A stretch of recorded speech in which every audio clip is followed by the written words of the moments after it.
নমস্কার বন্ধুরা, টেস্টি কুকসে সবাইকে স্বাগত। আজকে আমি একটা নতুন রেসিপি নিয়ে এসেছি। আজকে আমরা বানাবো চিকেন কিমা দিয়ে কাবলি চানা। আমি সারা রাত্রি কাবলি চানাটাকে ভিজিয়ে রেখেছিলাম, দেখুন কত সুন্দর ভিজেছে। আর সেটা বানাতে আমাদের লাগবে দুটো বড় সাইজের পেঁয়াজ নিয়েছি আমি, একটা পেস্ট করে দেবো, একটা কুচিয়ে দেবো ফোড়নে সেই জন্য। আর নিয়েছি একটা রসুন, 1 ইঞ্চি মতো আদা, 12 থেকে 15টা কাঁচা লঙ্কা নিয়েছি। আপনারা আপনাদের স্বাদ অনুযায়ী লবণ ঝালটা দেবেন। আর সঙ্গে লাগবে আমাদের স্বাদ মতো নুন, হলুদ, জিরে গুঁড়ো আর লঙ্কার গুঁড়ো। আমরা এগুলো পেস্ট করে নিই, তারপরে বাকি রান্নাটা করব।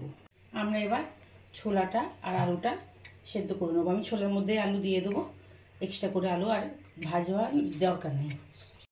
আমরা ছোলাটাকে 1 চামচ হলুদ দিয়েছি আর 1 চামচ লবণ দিয়ে 2 কি 3টে সিটি দিয়ে আমরা এটাকে সেদ্ধ করে নেব। আমরা ছোলাটা সেদ্ধ করে নিয়েছি, এই দেখুন সুন্দর সেদ্ধ হয়ে গেছে, কিন্তু গলে যায়নি। আলুটাও সেদ্ধ করে নিয়েছি, পরোটা হাতে ভেঙে দিয়ে দেবো। আর মশলা পেস্ট করা হয়ে গেছে, আর পেঁয়াজ কুচিয়ে নিয়েছি। আর তখন টমেটোটার কথা বলতে আমি ভুলে গেছিলাম, আমি একটা টমেটোও দিয়েছি।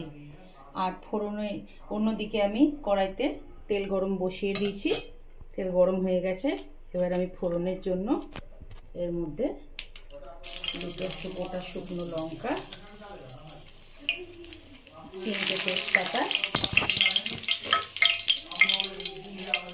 গোটা জিরে ফোড়নে দিয়ে দিয়েছি।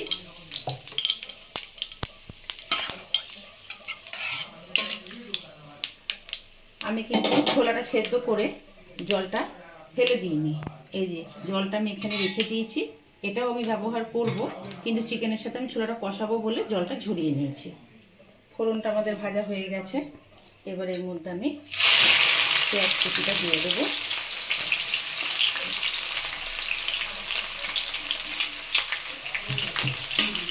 পেঁয়াজটাকে একটু ভাজা ভাজা করে নেব, তারপর আমি টমেটো দেবো। পেঁয়াজটা মোটামুটি ভাজা হয়ে গেছে, এবার আমরা এর মধ্যে টমেটো কুচিটা দিয়ে দেবো। টমেটো কুচিটা দিয়ে একটু নাড়াচাড়া করে তারপরে আমরা বাটা মশলাটা দেবো। টমেটোটাও আমাদের ভাজা হয়ে গেছে, এবার আমি বাটা মশলাটা দিয়ে দেবো।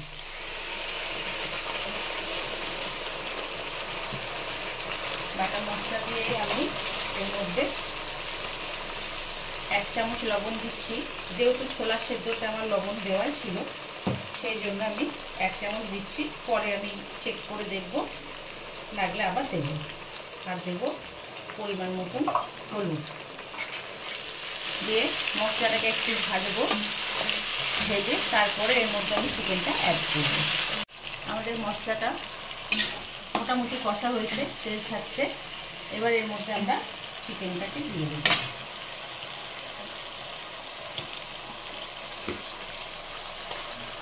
চিকেনগুলো আমি ছোটো ছোটো টুকরো করে কেটে নিয়ে এসেছি, আপনারা চাইলে বাড়িতেও কেটে নিতে পারেন।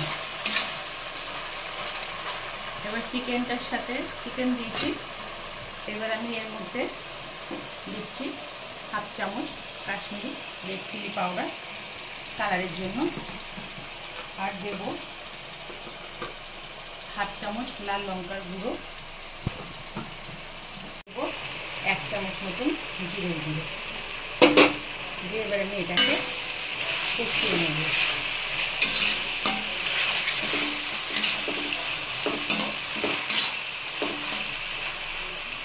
আমি এর মধ্যে একটা খালি আলাদা জিনিস এক্সট্রা অ্যাড করব, আপনারা চাইলে করতেও পারেন, নাও পারেন, এটা সম্পূর্ণ অপশনাল। আমি এখানে এই 2-4 দানা চিনি দেব, তাতে আরও নুন ঝালটা ব্যালেন্স হয়।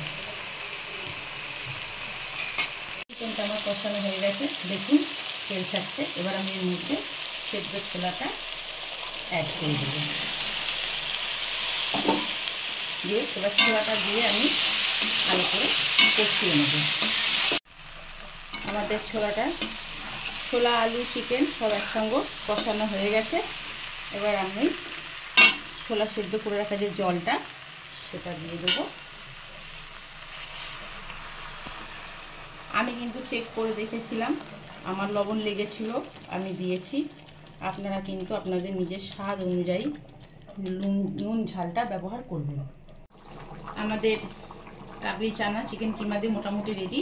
এবার আমি এর মধ্যে গরম মশলা দেব। গরম মশলা দিয়ে একটু ফুটিয়ে এটাকে নামিয়ে নেব। আমাদের কাবলি চানা রেডি। দেখুন কত সুন্দর রং এসেছে।